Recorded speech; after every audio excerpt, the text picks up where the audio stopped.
everyone. Thanks so much for joining us for an episode of the Cosmopolite Collective. I am one of your hosts, Diana Lortzen. And I'm Erica Goslin. And today we have a very special guest and a longtime friend of mine, Jeffery Epting. What's up, y'all? Jeffrey. It's good to see you, D. Good to see you, Erica. So, one of the reasons that I wanted to have you on this show is because I want to know more about your experience traveling as not only a Black man, but a dark skinned Black man traveling with children, moving across the world like you've done. You're an expat and a federal employee and moved across the world with your family a few years ago. So we want to definitely hear about that. Yeah. Um, but then there's also some other topics that we're going to touch on today that I'm hoping you can shed some light on. And those are topics All about right. love and romance and polyamory and ethical non-monogamy and all of that good Yeah. stuff. So, yeah, somehow this ties together. I guess we'll figure out how. Um, so we'll start out. Jeffrey Epting, tell us a little bit about your upbringing. Man, that's a fun question. So you had my younger sister on the show. We did Jenny Dantor, who is Jeff's younger sister. Yep. That's right. That's right. Which is wild. We live mad different lives, and I love it. Um, yeah, born in Chicago, but raised in Nebraska. We moved to Nebraska when I was 6 years old, and I think a big part of my upbringing, not only being the fifth out of nine children from John and Dorothy Epting. God rest the dead. My father passed last January, and my mom Dorothy. Yeah, they raised the nine of us in Nebraska, which is weird. We're ultra minorities in this very, very white place, and my mom got us into this church. Now, when we first joined this church, it was, I don't know, just your regular white Baptist church, I guess. But when this new pastor came in I don't know, 1993, 94, something like that, um, things went weird. And we started being called Independent Fundamental Baptists, which in retrospect was a cult, right? We didn't know that Mm, while we were there, you know what I mean? But in retrospect, absolutely. And it's actually kind of encouraging that it is people who are coming out of that cult are actually speaking about it. You can find podcasts about it, documentaries about it, and everything, which is very validating for me, because like when people say like, "Yeah, I grew up Christian too," and I was like,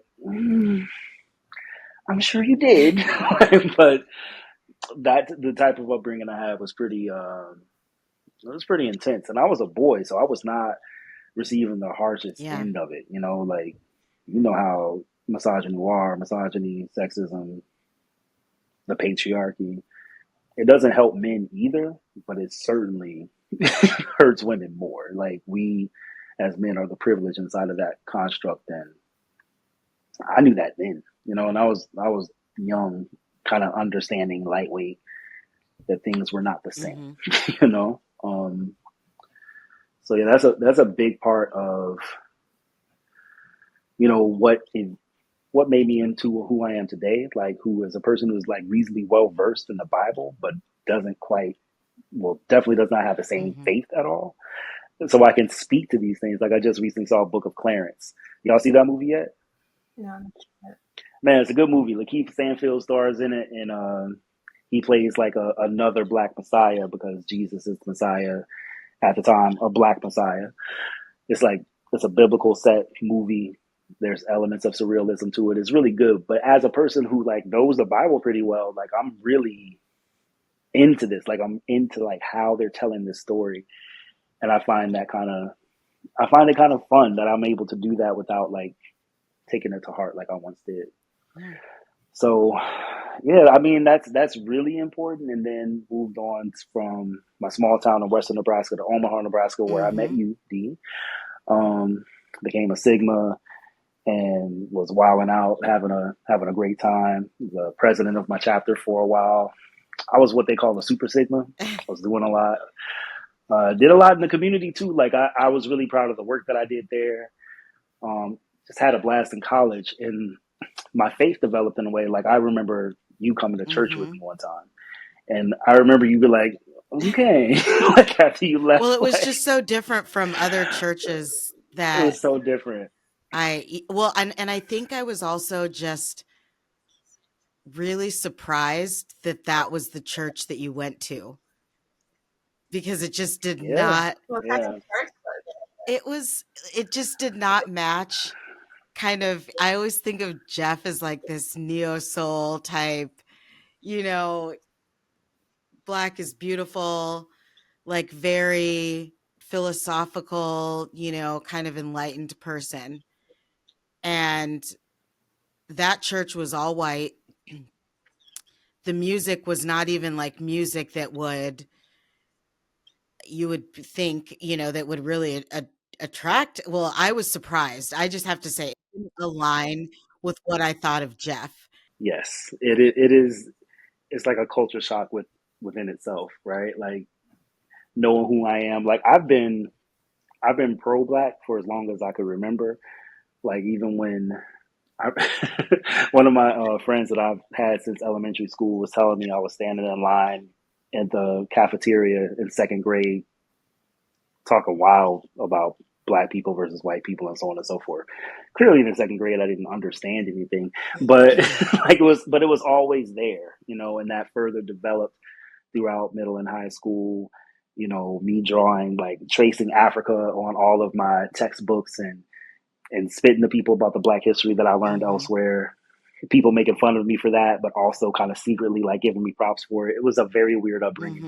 Hmm. um, yeah, that's always been me. So like really trying to reconcile this this intense pride of in being black and being from this black family and my deep love for all black music, especially hip hop and soul. Those are like my go tos. Also, black gospel, which was not in Mm. my church, right? Like my mama played it on the side, but that's not what was popping at the church. So, like trying to like fit into this very white environment was like that. That's still like that's still one of the things that I have to like work through. Like you never like it? fully get out of that. Like I don't Hmm. fit feeling if you came up with it, Yeah. you know. Um, so yeah, in college, college was the first time I really learned that you could be as black as I Hmm. was and be Hmm. Christian, right? Like not just dark skin, but black.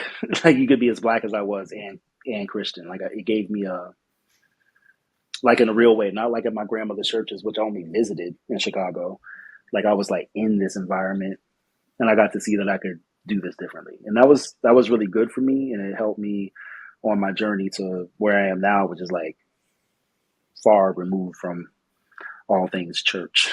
but but I do think I do count college and Impact, this kind of offshoot of Campus Crusade, is like a positive development in my faith journey. Um, yeah, so education major, education major in Omaha, Nebraska, Black Studies minor because obviously, and ended up moving to the DC area, taught in Prince George's County, Maryland for a while, then DC public schools, and then with the federal agency I'm with now, we run schools on military bases. It's weird. It's Hmm. worldwide. Like it's nothing I ever heard of before I actually put in the application for the job. And it's been a blessing. It's been weird. It got me to Yeah. England. And you get to Um, travel all over the place too. Because I know sometimes I'll reach out and you're like, oh, I'm going to South Korea or something today and Germany or wherever. And. yeah, yeah, yeah. We got schools there. So yes, I have been to South Korea for work. I've been to Germany for work a number of times. Italy, etc. Yeah, it's been like I always find it just kind of hilarious that this black boy from Nebraska who wanted to be a teacher is just having a story I couldn't have really imagined. You know, I think that's funny when anyone has that story. Is like, yo, I never dreamed this. I just find something beautiful about that. Hmm. So yeah, um, I got married in Hmm. 2011, and I was still very much in my faith journey, and very devout still. And I think an important part of my story, if I'm going to tell my story right, is that a year after I got married, my niece died. My niece was 5 years old, and I remember praying, like praying super hard that she would be healed and be healed here on earth. Because I know how church stuff works. Like when you pray that she'll be healed, and then she dies, like, oh well, she was healed in heaven. Nah, I didn't. I knew that Mm. loophole, so I was praying like she'll be healed here on earth. And when she wasn't healed here on earth, when she died, it just kind of it just broke open everything for me. It's not like everything changed at that moment, but it was the start of me like being more authentic with the questions Hmm. that I had, being unafraid to have questions, being unafraid to not know the answers, to ask out loud, and that definitely had an impact on the marriage as well because you marry someone who is this devout Christian, and all of a sudden they're not, right? And there's reasons. So And despite yeah, that, you still you decided you had an opportunity to move to England with work. yes, yeah, yeah. We always dreamed of like having this expat Uh-huh. experience where one, we knew we would make good Mhm. money, right? Living in the United States is just expensive, especially when you didn't come from money in the first place. Y'all know how capitalism works, how American capitalism works, especially. So yeah, it was that, and also being able to see the world. Like you're in England, pretty close to London, and being able to get to many other European locations, not only quickly but Mhm. inexpensively. Is that a word? Sure. Without spending much money. Yeah. And yeah, just being able to like see a lot, like that was kind of the dream for us, and we did it. We moved in November 2020, in the middle In of the the pandemic. pandemic. Before there were vaccines. How was that experience? Yeah, 0 stars. Do not recommend the moving in the pandemic part. It's no, like so we got to England in November. We had to quarantine for 2 weeks. Um, and we came outside. It was like, yay, we're outside. And then like 2 weeks later, they shut us down again. And yeah, from December through April, we were just locked in a brand new place, unable to really build community because we all got a social distance. I still had to go to work physically, but we're all wearing Mhm. masks and everything. It was, my ex was not able to really go anywhere because she wasn't working when we were there. My son was able to go to school. That was great. Right. Like he actually got in the school year 2020, he was able to actually go to kindergarten. And I can still see the benefit of that to this Mhm. day. Like the fact that he was in school in person. That was really a blessing. And I remember dropping him off for his first day of school. Like, oh God, he's going to school in a place that somewhat resembles my elementary school, which is that he's one of the very few black kids. And it It was builds just like, character. Yep. I don't know. right? That's what And that's what I he was was going told to when I school in was one of DC. like six black Yep. kids. That's what I was told. I have that has yet to be determined. I've heard the same. Nah, I know you. I'm sure that it built character, but what it cost you, Yeah. Mm-hmm. that's the part. What it cost you is what we don't really talk about. um, yeah, but I remember picking him up from school that first day and him being excited, like he said he really liked school. And I was like, like that moment, just like, okay, if nothing else, this move was worth it for Hmm. that, just that, right? And if he was still in DC, he would have been on a computer the entire school year. So yeah, I'm happy we got to do that.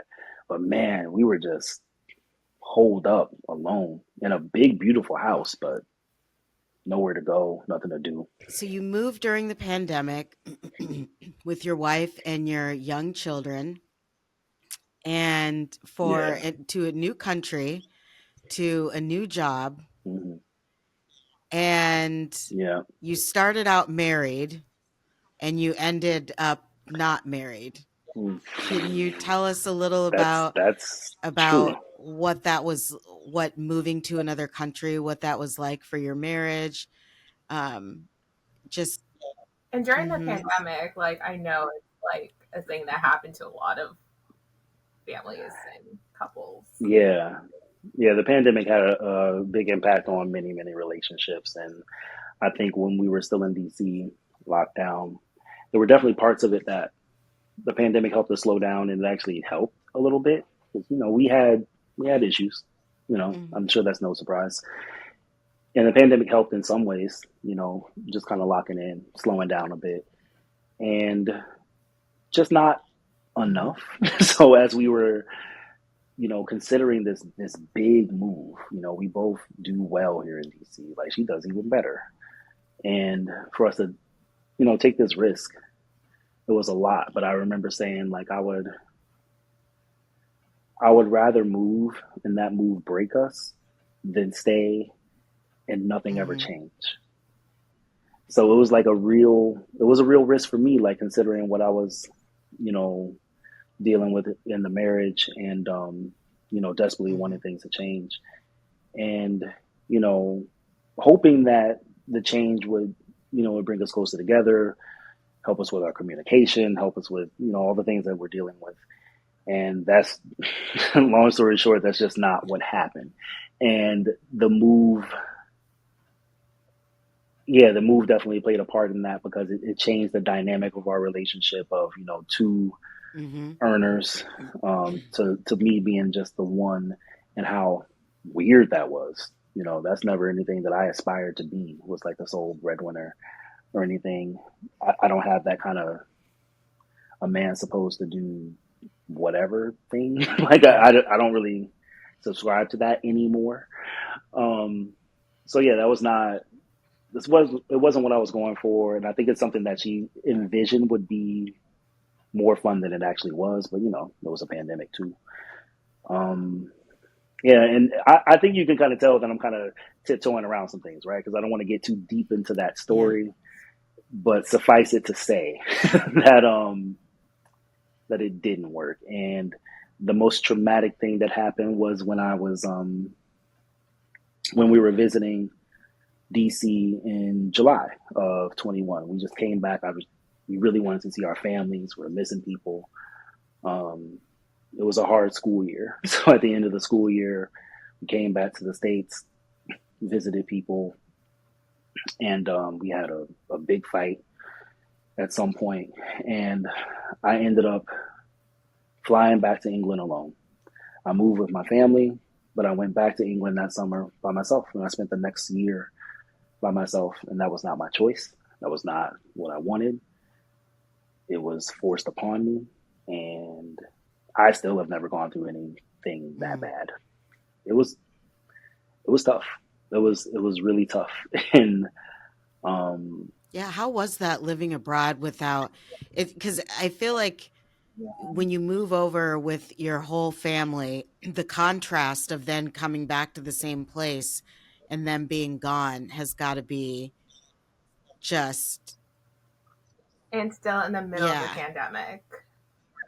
yes, it was devastating. So I remember flying back, saying bye to my kids, and my son is old enough to understand to some degree what's happening, and he's very much not happy to see me go.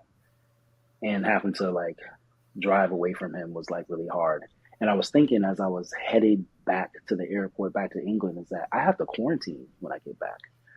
So I have to be in this big 5-bedroom house that all of us were in by myself. I can't leave. Mhm, That's going to be hell. And I was mhm, right. Like I got back and it was tough. Like I didn't cry that whole time, like from things breaking down in DC to about the third day of my quarantine is when I finally cried. I didn't cry anytime from that like month. It was about a month of space, and I finally cried. And when I cried, it was like one of those like guttural, like everything is coming out of you cries. And yeah, and I had many more of those over the next year, you know. And yeah, it was tough. It was very much tough, but there was I did get rest because I felt like, in the relationship I wasn't resting. I was always on the move. My time was never mine. And yeah, I was able to rest and I was able to travel. Like immediately after my quarantine was over, I went to visit my sister, Jenny Hmm. Dantour, and her then girlfriend in Mallorca, Spain. Yeah, I remember you doing quite a bit of solo travel for a while. Yeah, yeah, I did. That was, that's when I learned that it's actually rather natural to get emotional on an airplane. I didn't know that beforehand, but yeah, I remember just like having such a great trip in Mallorca and flying back and losing on an airplane. I had never done that before, and I had been on plenty of Hmm. airplanes, right? So, and it became a theme. Like I now kind of regularly write when I'm in the air, as opposed to like watch a Hmm. movie or something. It's able to like access more things when you're that high in the air, I guess. Yeah, I traveled a lot. That was fun. It was like needed therapy. Just kind of, I did most of my Hmm. travel by myself. Um, I feel like I'm pretty good at that. I feel like I'm a terrible tourist, but I feel like I'm a good traveler, if that makes any That sense. makes complete sense. I think we've done some stuff like that, Erica, haven't we, on our social media before about being a tourist versus a traveler. And Yeah. yeah, so that makes sense.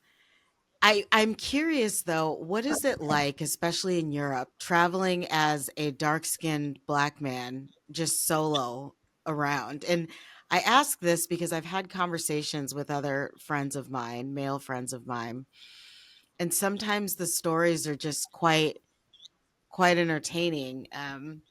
But I'm curious, Or the reason or actually even why they surprising sometimes about what things that I thought would be an issue that aren't. Um, Yeah, I wonder if you've heard this before because I've heard this many mhm, times, and it was the experience that I had. Traveling as a dark skinned black man is weird because there is a treatment you get whenever they can figure out you're American. There's a flip, okay. Mhm. right? Because yeah, being a black American in Europe specifically is like there's a social Mhm. currency to that in a weird way. And a black American man, I don't no no no actually no, true for women too. A black American, um, I feel like we get better treatment, and it's because blackness, black Americanness, especially like black music is American music. There is no American music that original American music that isn't black. It's not a thing, right? And I feel like the rest of the world understands that. Like America feels weird about it, but the rest of the world is like, yeah, we get Mhm. it. And it's like it's the biggest export that America has, if you ask me. And so people outside of the United States actually love us in a way. Um, and I'm not 100% sold on that idea, but Mhm. in a way, right? They certainly treat us differently than, say, when I'm not traveling. I was living in England. A black Brit is never British enough, right? They've been in the United Kingdom 2, 3 generations or whatever, but but they're from somewhere in Africa or they're from the Caribbean. They're not Mm. really British. But me being an American, it's like, well, I guess I'm not trying to be British, so it's like, oh yeah, you're American, so you're cool. Like they can just kind of conceptualize me better than they can conceptualize the black people who are 2 or 3 generations in their own country. It's very weird. Like Yeah. that was the United Kingdom, and then elsewhere like Italy and Spain and everything. I don't know. I just feel like I'm kind of big, right? So I feel like I feel like I just get stared at often because I'm just a big, dark skinned black man with a beard and yeah, like yeah, like I very clearly stand out, and I'm not. I don't feel like I'm a giant. I'm just kind of big, and Or Asia or something. I mean, you know, Asian I mean, countries. I'm cute too. You know, I think I never know why people are staring at me. To be honest, like, but yeah, it's like you just kind of get stared at. But I can't really. I can only speak to one experience. It was in Italy actually, where I felt like I was being discriminated against, and I think the thing that was most infuriating about it is that I couldn't know. Like I just couldn't know whether that, like in America, I can always suss out what's actually happening. Like, oh, this is discrimination. This is just somebody being an asshole. This is Mhm. something else, right? This is somebody having a bad day. But there, I don't know what people are like, so I can't suss it out. So it's like I feel like I'm being discriminated against, but I might not be being discriminated against. It was overwhelming because I was just in this restaurant in Aviano, Italy, waiting forever. I ordered my food and I waited a solid 90 minutes and still didn't get my food and I just left and I was just overwhelmed with anger because I just not just because I thought I was being discriminated against but because I couldn't know whether that was true or not. Oh, it drove me crazy. And I hated that, but that was only like one experience. Like overall, I feel like my treatment has been weird, but not it hasn't been negative for How the would most part. you compare or contrast what it's like traveling, say, in Europe as a dark skinned black man versus being in the United States in general? I feel safer. In Europe? Yeah. That's right. Yeah, I feel safer in Europe. It's because again, like my Americanness kind of leads. So yeah, Europeans in general seem to kind of they like American money more than anything. I think. Mm. I you have to ask them. I feel like they like that they can depend on me to pay the bill if I'm around, you know. But then I'm black too, and that's just kind of a win-win because there's something cool about Black Americans. Um, I don't feel like I never really felt like oh I got to watch out for the police or whatever like I do in the United States, especially when I'm back in Nebraska or wherever. Um, shit, I've been pulled over by the Pentagon before, so I can't say I feel all that comfortable Hmm. here either. Um, yeah, it's like I feel safer more than anything else. I just feel safer.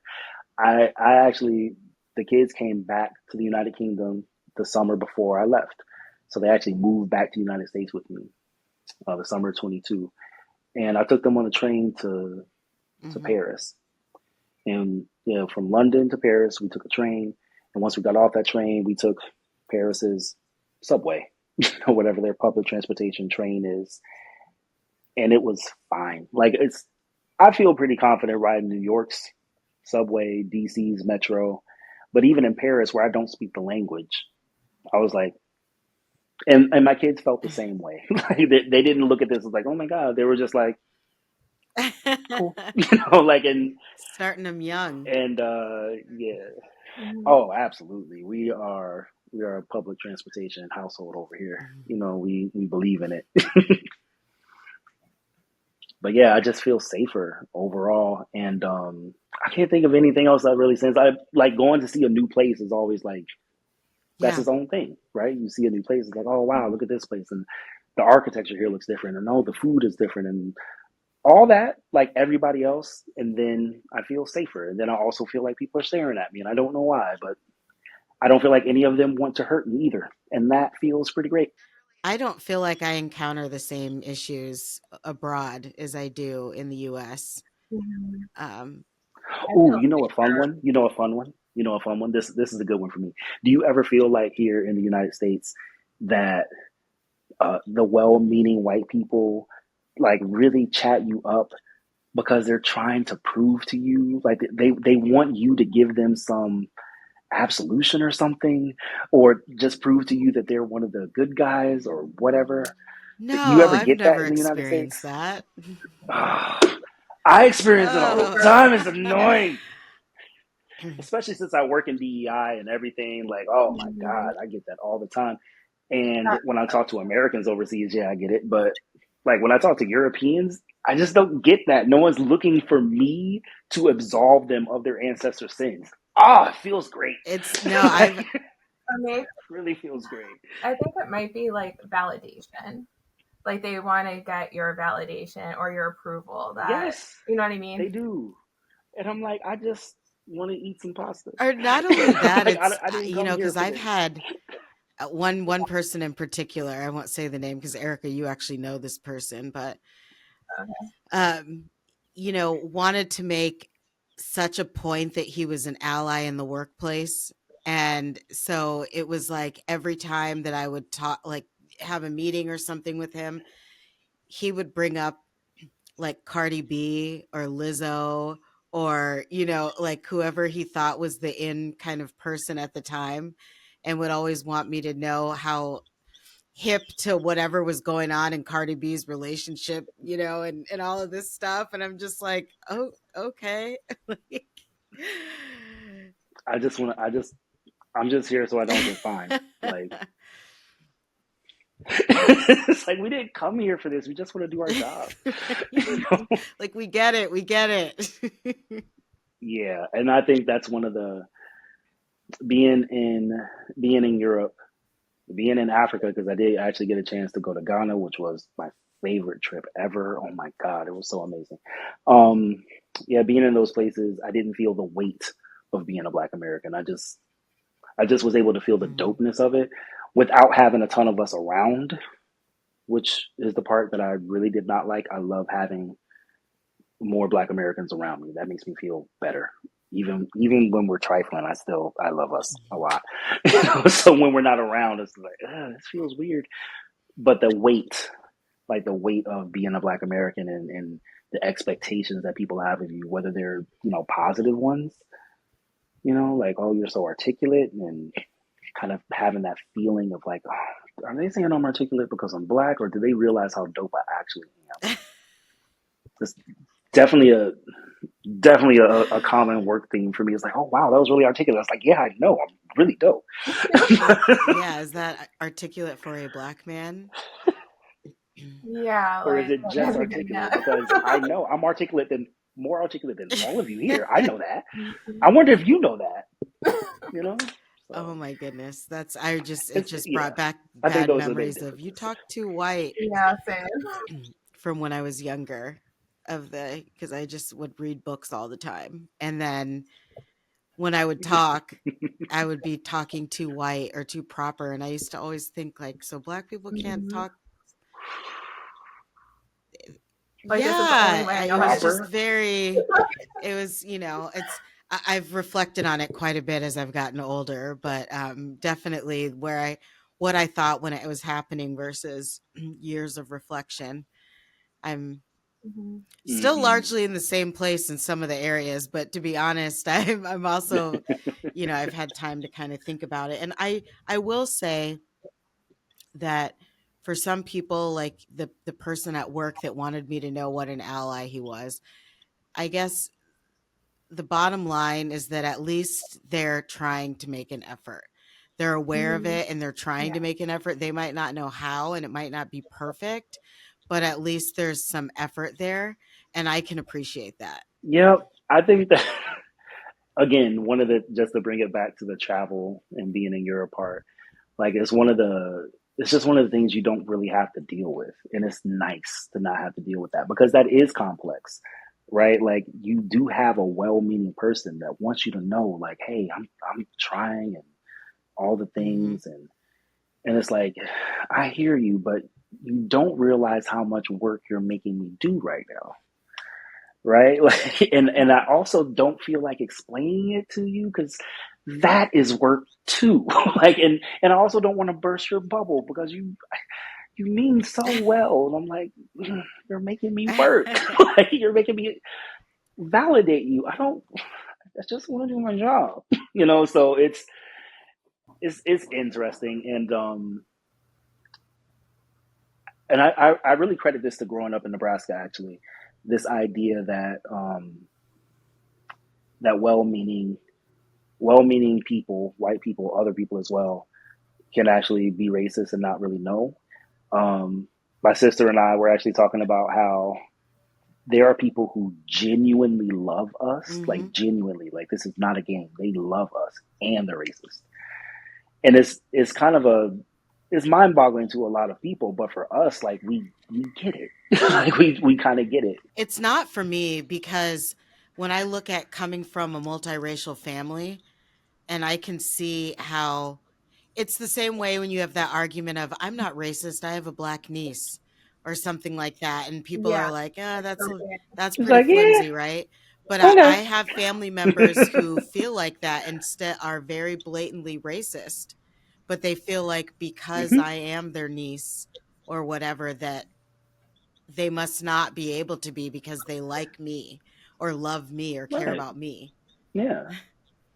Love you Mhm. too. Like genuine, for real love. And yeah, I don't have people like that in my family. So I don't know that experience directly. I just have, friends and parents of ex girlfriends and Mhm. all those things, right? Where it's I guess I just learned to let every person maintain their dignity when I'm Mhm. speaking with them. And I understand that racism is not it's barely an interpersonal thing. I feel like racism is a Mhm. system.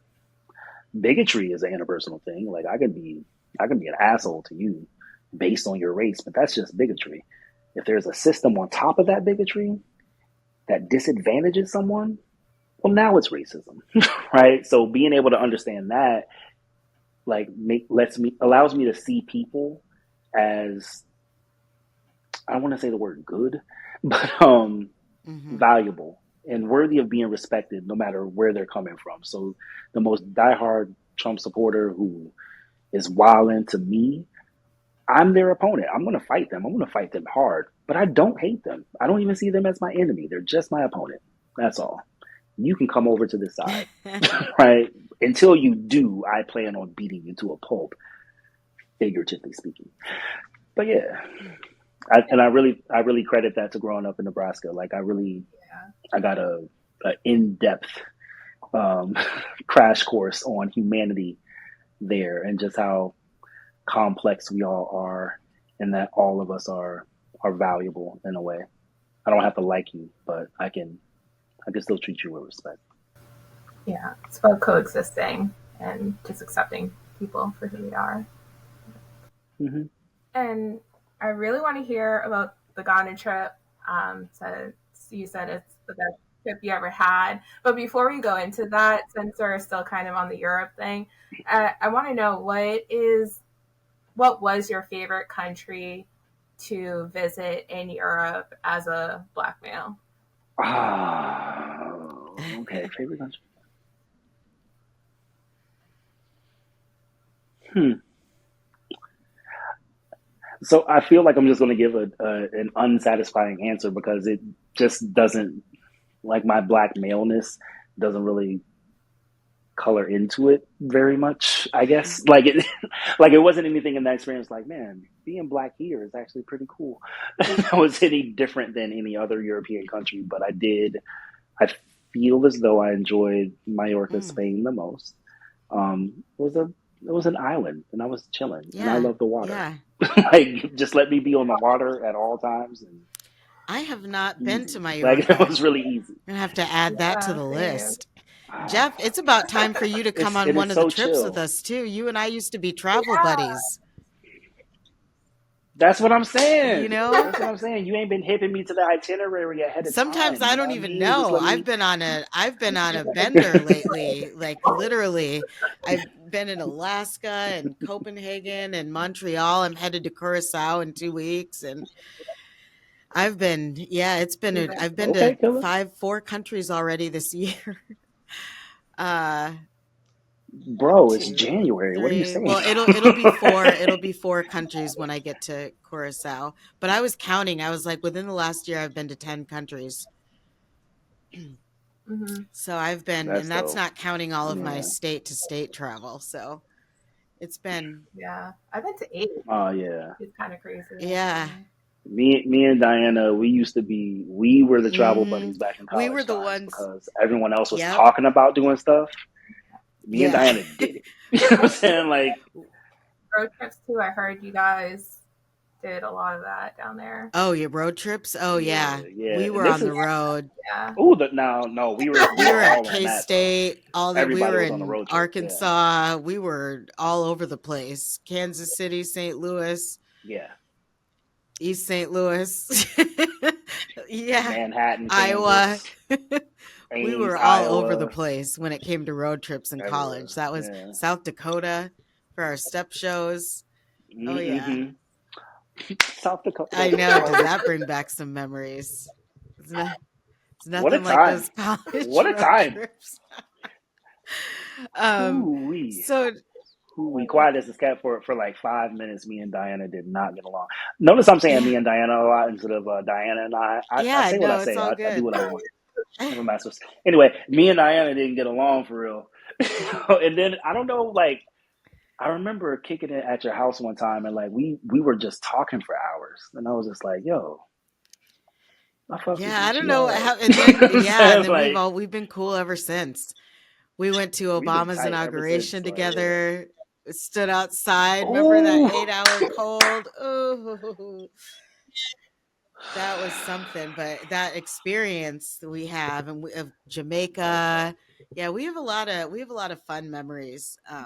But yeah, Jeff and I were the ones yeah, that would be definitely. on the phone late at night trying to find the travel deals so that we could go, and figuring out a way to make it happen, the payment happen, and then so that Nice. we could just go.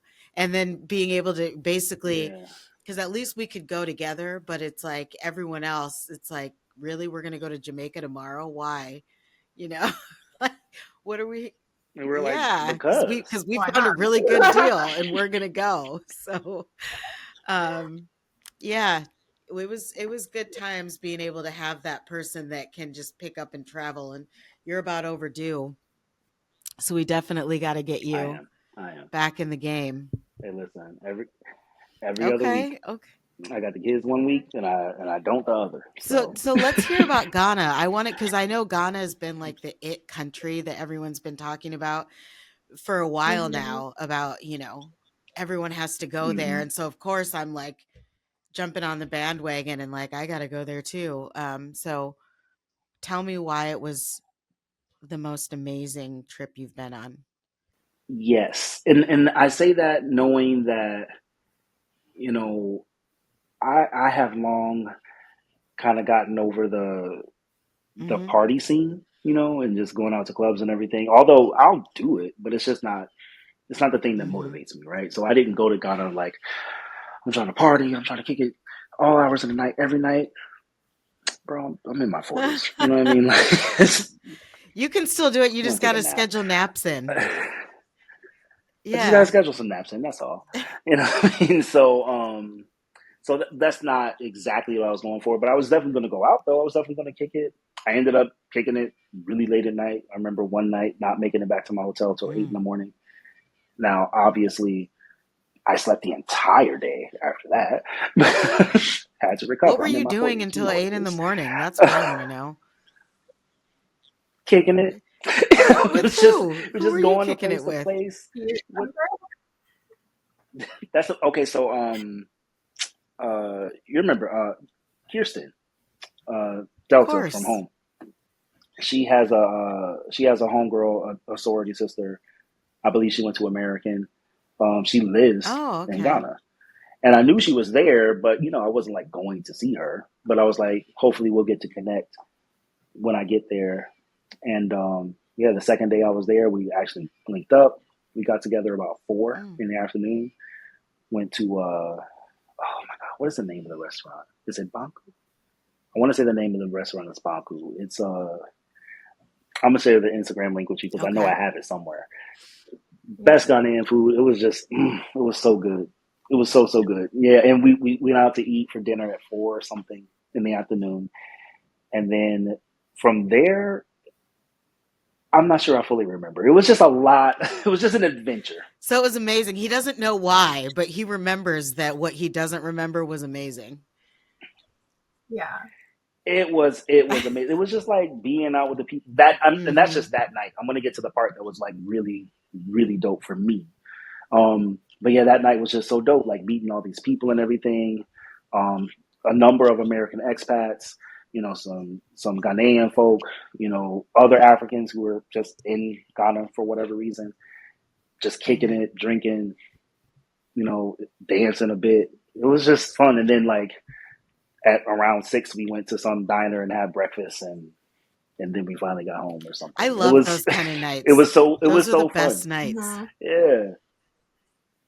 Yeah, I walked into it knowing one person and walked out Yeah. of it knowing 10. So it was like it was just really cool. And at the place where I stayed, I just met a lot of people, like other some Ghanaians, but mostly it was just other people traveling from wherever, right? It's kind of a Mhm. resort kind of situation, kind of.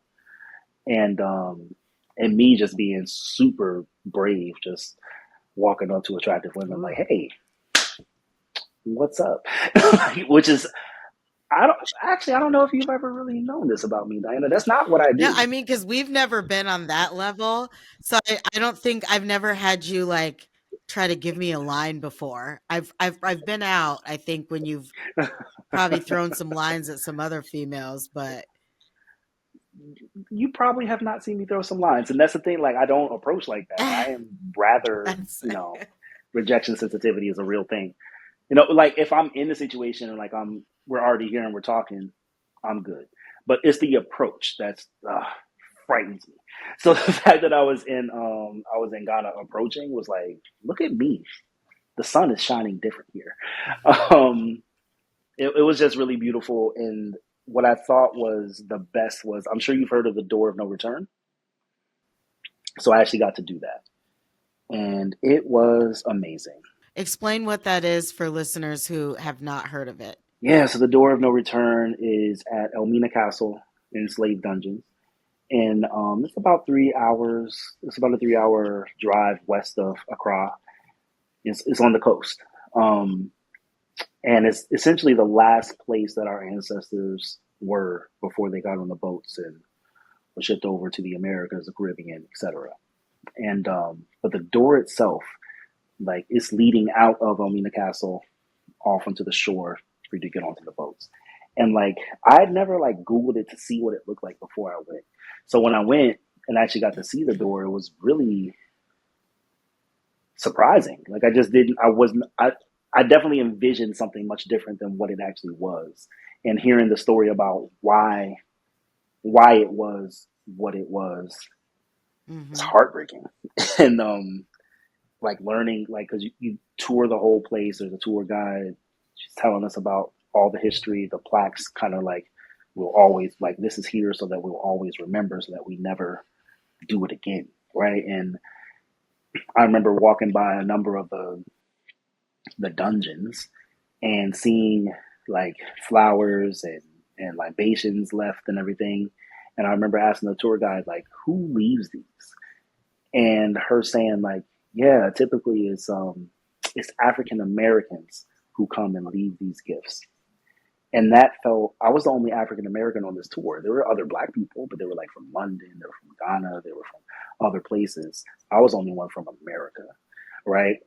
I am one of the people who can't trace my heritage back here. I just know that it's back here, right? Like, so this is clearly, as we're doing this tour, this is clearly having a different impact on me than it's having on anyone else. It's very clear, right? And so not only is that happening, the tour guide is telling me that, yeah, the libations that you see that are left and the flowers that are left, they're left by people like you who also felt this the way that you're feeling this, right? Not to say that other people Hmm. weren't feeling it, but I was feeling it. Like, I was really taking a lot of this to heart. And it was so heavy yet so beautiful. And I actually walked through the door of no return. It's actually on one of my Instagram stories that I actually like kept there.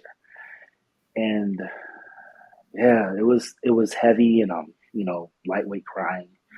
And but it was so beautiful, and it felt, I've been wanting to do that for years. And here in the middle of some pretty deep depression, from my whole family situation, being able to have this particular experience by myself. I didn't wait for Hmm. anyone, as Hmm. you know, Diana. If I want to do something, I'm going to go do it.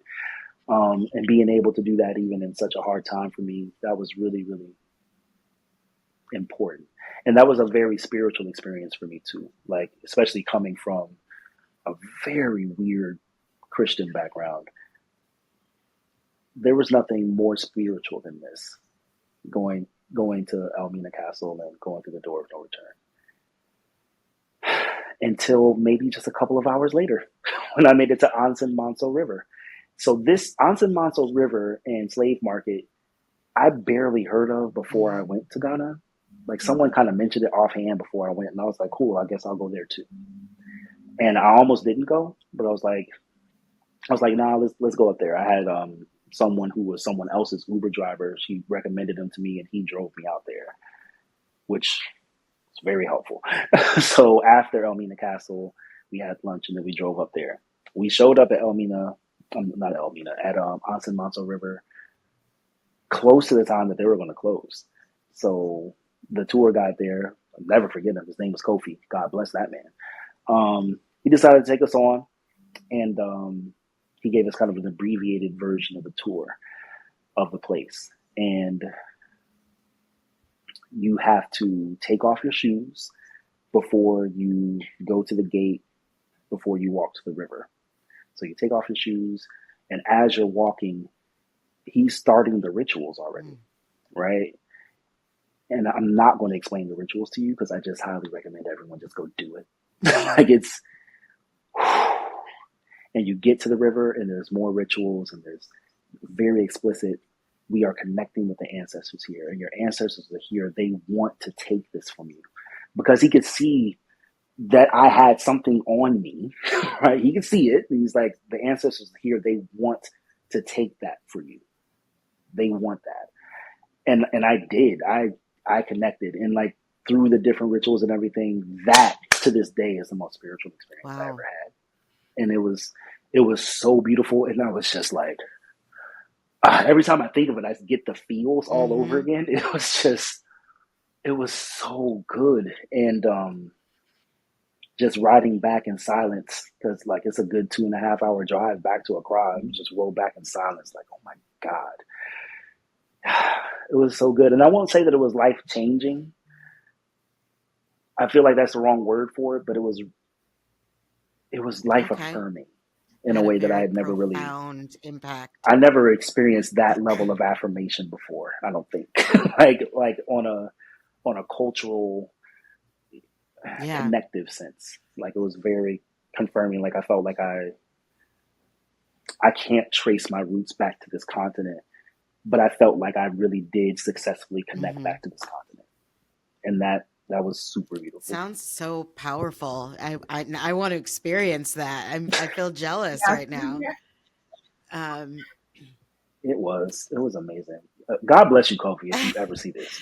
If you go there, ask for Kofi. Yes, I'll remember that name. I'm sure you've got photos that you can share with us, right? Okay. Yeah, definitely. We'll look forward to playing those on the YouTube version. Another reason why those who are subscribed should subscribe to our YouTube channel so that you can see all of these pictures and some of the rituals and walking through the door and all of that. It would be so great to be able to visualize that. Absolutely. Ring that bell. Ring that bell. But this is just a really random turn. But one of the things when we were discussing this podcast, one of the things that we talked about discussing has to do with love and relationships. And I know with you obviously were married for a decade and basically, well, you're divorced now, but basically you've adopted a new philosophy on romance, romantic relationships, all of that. And I don't know what caused this, what the impetus behind it was, but you wanted to talk about, polyamory and ethical non-monogamy. Yeah. Non-traditional. Yeah. I mean, I guess it's as much as is relevant for your podcast or whatever, but Yeah, I think it's very interesting because I did come across it rather innocently. I met one of our sorority sisters from Tau Alpha, No. like Omaha, in London. Isn't that Wow. crazy? Yeah, yeah. She's like 10 years younger than us, and yeah, that's the homie. And lesbian, married to an artist, and yeah, that's the first polyamorous person that I had like an actual like friendship with. And the way she explained um, polyamory to me, it just sounded really beautiful. And it wasn't anything I was interested in at the time. Like this was still early in our separation. I was heartbroken. There was no way I was looking into, you know what I'm saying, looking into doing anything other than crying. Mhm. You know what I mean? So I just kind of took the information in, and I actually got to see her and her wife like interact as well, and interact in their polyamory too, like with their additional Mm. relationships and so on. I think they were. It was a setup that was more like ethical non-monogamy, but the terms are loose. Terms are loose. Like you can use a term, but that doesn't mean that you fully understand everything about that person's relationship. So there's always a limit to the terminology you use. But yeah, it was actually really beautiful to watch. And then I also met a woman local to where I was living, was polyamorous, and us having a casual relationship that once I moved back um, became a more serious one, and we still have a serious relationship to this day. Mm. And yeah, it's interesting how I came into it because I wasn't looking for it. I just met some people, and but what I think was important was that once I decided that this is something I was interested in, I asked questions and I read books, Mhm. and listened to podcasts and you know followed the pages and all the things. So yeah, it's been cool, but it's just like living that out here, living that out here in DC has just been it's been interesting because I think there's a lot of assumptions about men who claim to be polyamorous, and it's like I see why you make that assumption. I cannot blame you for making that assumption. Wait, before we even get into that, could you explain like what polyamory is and what non Ethical wait non-monogamy. non yeah that because I don't know what that means or if Yes, it's yes, different or yes. if it's the same thing. Yeah, so there's so many terms. Non-monogamy, which is you can have ethical non-monogamy or consensual non-monogamy.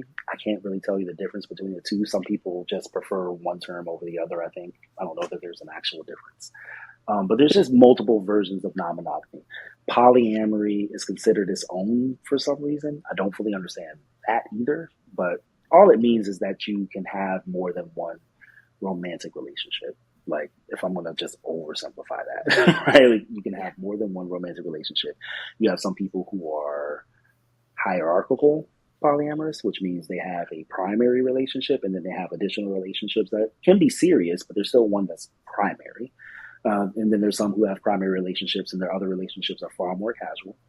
Um, and then you have people who are more fully polyamorous, which means that, or non-hierarchical, I should say, which means that you don't necessarily have one relationship that's like the focus and the other ones kind of have to be,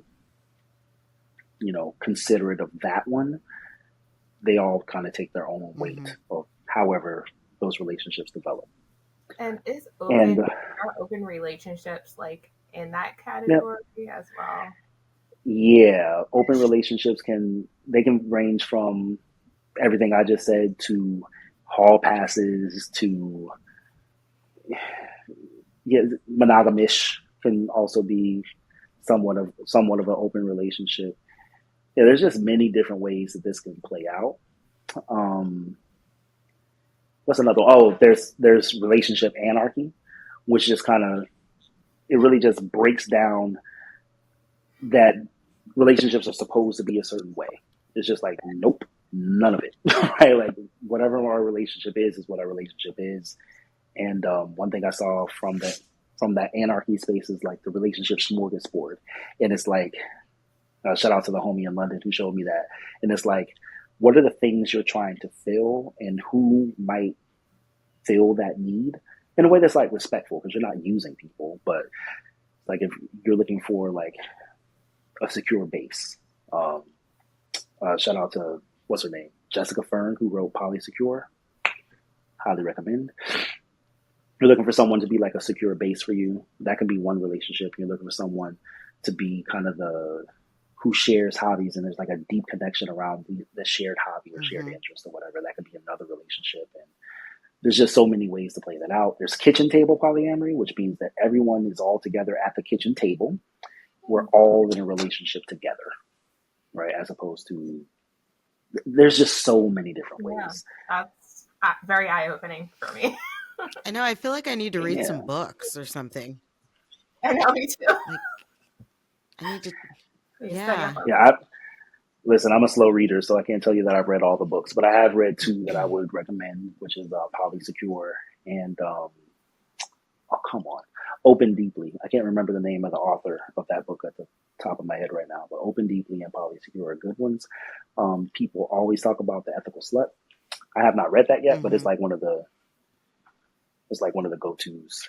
Like, should you want to explore this particular love style, you know? And there's many others. Interesting. You know, so yeah, it's a very interesting space. You know, I have a book when I was in Prague with Erica. I bought a book. It's called something like The Guide to Having Feminist Sex or something like that. And it has pictures and stuff. And I've never sat down to just really read it and go through it because I feel like it's going to be really enlightening. Yeah. But I have it. It's literally in my living room right now. I could read it tonight. Maybe I will read it tonight. Let me borrow it. And you for sure, you know what? You for sure can borrow it because I'm sure there's definitely things in there that would be beneficial for a man. Yeah. Yeah, it's actually funny because I've told some of my partners is that it's my goal to have sex like a lesbian. what I mean by that is that I don't want to over center penetrative sex. That's all. Like there's more than that, and that doesn't have to be the main show. Like that's like all the rest of this is foreplay until we get to that. It just doesn't have to be that way. Which I would argue takes pressure off of men because like having sex as a man in the 21st century, it's a lot of pressure. It's actually kind of weird, you know? So remember I said the patriarchy helps no one. This is one of those areas where it's like, it seems like it's helping us. It's not, it's just hurting us less. It's hurting us less than women, but it's not helping us either. You know what I mean? So yeah, like having that over focus on penetrative sex, it can cause some anxiety, you know? And yeah. Well, it sounds like you definitely want to borrow that book then. So I get to read it first. Very pleasure focused, but then you can very definitely borrow it. And it's got when I flipped through it, it has like a lot of illustrations. And I bought it when I was in Prague, so you know Europe tends to be more open. That's interesting. I'll take it. What language they speak there? What language do they speak there anyway? I know they spell English books, well, English language books, but you know, I'm not good at world languages unless the language you speak is the name of your country. Italy, Italian, easy. But then you go to Belgium, they don't speak Belgian. They speak 3 different languages, and one of them is Finnish. I don't understand. What about Swahili? Oh, see, now you're getting into Africa because see, we're gonna get into geopolitical conflicts and whatnot. We don't need to go. We're over here because that just feels insensitive going from polyamory and having feminist sex to geopolitical risks. Yeah, that would just turn us in a very interesting direction. Yeah, let's go back. Let's circle back too. the assumptions that people make about men who claim to be Oh yeah. polyamorous or ethical non-monogamous and all that sort of thing. And I definitely understand when women are hesitant of men who claim that, um, given what our society is. Uh, I would like to argue, however, that while it is safe, well, not safe, it is fair to make the assumption that people who claim to be polyamorous are just struggling to be faithful in monogamous relationships. I think that's a fair assumption to make. Um, it is That's not what everyone is doing, right? Like I was in a monogamous marriage, and there was definitely issues in that marriage, but one of the issues was not infidelity. I ain't never cheated, and it also wasn't because I'm a good person, because I don't necessarily ascribe to the idea of good people or bad people, just good decisions and bad decisions. Um, yeah, I made a decision. You know what I'm saying? It's actually just rather simple. I made a commitment and I kept it. That's it. Were there women I found attractive while I was married? Absolutely. I find it weird when people say I have eyes for no one else. I'm like, really? That's weird. But yeah, I made a commitment and I kept to it. It's not rocket science. Hmm. So when it comes to polyamory, I just find it, if you're not good at one relationship, what makes you think you'll be good at two? Like the care and attention that it takes to be in relationship with another human being that isn't you. That's going to be work no matter which way you slice it. So I don't think that monogamy is better or polyamory is better. I really think it's about choosing what suits you. I don't think that it's very smart to like claim a label and hold on to it to the rest of your life. Things can change. Mm. Like I'm polyamorous now. I most likely will be for the future, but I don't actually know that anything can change. I was identifying as solo polyamorous, and now I am not. I'm questioning that. I feel like I need to take notes on all of these random labels and Oh, then so go back and look them all up in some like urban dictionary or something. Yeah, there's got to be one site that has them Yeah. all labeled out. I'm So gonna, just to make it clear yeah, to the listeners, yeah, this is not the yeah, podcast that you listen to if you want to know what polyamory is or ethical non-monogamy. This is you're just not the one. hearing a very high level overview of an experience because yeah, this just opened up so many yeah. different labels and things that I need to look up that we wouldn't be doing it justice. But maybe after we research, we can come back and do a whole show on. We can come back if I feel comfortable. I can tell y'all some of the adventures I've had, See, now that's the because show we want. I've had some adventures, and they're relevant to the travel thing too. Like I had an adventure in London last month. It was amazing. Yeah. I'm just not ready to Yeah. share them. That's all. I got stories. Well, Well, let how us long you know. think it's going to take you to be ready? Are we talking like a month? Are we Man, you really talking want to know, 6 months? Like, what's the huh? time frame? Just one. Can you give us just Give like me one like story? give me a solid 6 months. Like Ooh. I can say you want one story. I did have to go to London for work last month. And yeah, we went to a party.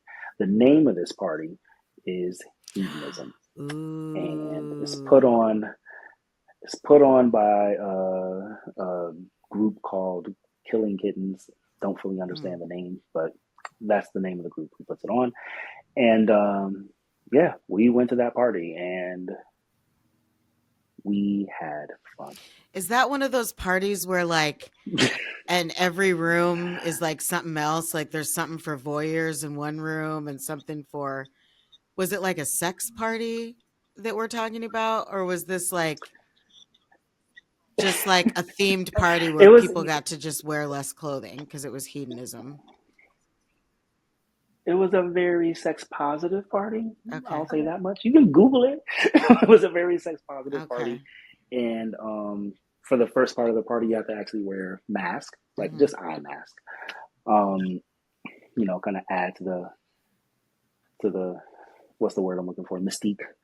And then after a certain time, the mask can come off. More clothing may or may not come off. things may or may not happen, and people may or may not participate in those things. So that leads me to the next question. So did you hook up with anyone that wasn't your date that night? Yeah. Oh, okay. All right. I feel like I know what kind of party this Well, was. I would say we did. I wouldn't say that I did. I would say that we did. As a couple. Gotcha. Yeah. Yeah. Hmm. It was I'm interesting. on It that was a line time. where I'm like, do I want to dig further or am I going to just let it go? I mean, we could leave it there, and we could come back in 6 months when he's ready to spill See, some more. Erica the peacemaker. Look at she weighs in. She weighs in because you know I where I love was it. I leaning. love But it. yeah. Well, this is a safe space. This is a safe space. So how about you feel comfortable Appreciate that. in 6 months? Yes, I appreciate that. So We're holding you to that 6 months. mm, And I should have some other travel stories as well. I'm still, getting out here on airplanes, making things happen. Wow. Very specific. um, well, thank you so much, Jeff, for being our guest today. It was really fun just talking to you, kind of waxing philosophical about some things, hearing your experiences. Yeah. Yeah, I appreciate that. Anytime I have an opportunity to just talk shit without anyone interrupting me, that's fun. I felt like there were some gems in there. There was some. Listen, talking shit is generally where you get Hmm. gems. Like, hip hop is Yeah. 98% talking shit. And so many gems come from that. So I'm just carrying on the Okay. tradition, of black people talking shit and dropping gems. Well, thanks everyone for joining us for this episode today. Those of you who listen to their podcasts on Spotify, Apple Podcasts, we're on all of those. Subscribe to our YouTube channel, ring the bell. Um, Mm-hmm. Ring that yes. bell. And Smash that like button. I don't I know. I forget the buttons. subscribe, please. Thank you. Yeah. Please subscribe. Like. and Oh, and and share. Like, share. sharing Sharing is helps with the caring. algorithm. Sharing helps with Lots the of algorithm. You comments. Yeah. gotta you gotta hit the Yep. share button. That's very important. This has devolved. Mm-hmm. It might have to do with something. My, yeah. This is devolved. I feel like I did take a couple shots in the very beginning, so I feel like Yeah. maybe we were that's having kicking we were in having a little bit. a late night I conversation. know. That's what that was. All right, folks, this is the end. Thanks for joining us and stay Yeah. tuned for our next episode.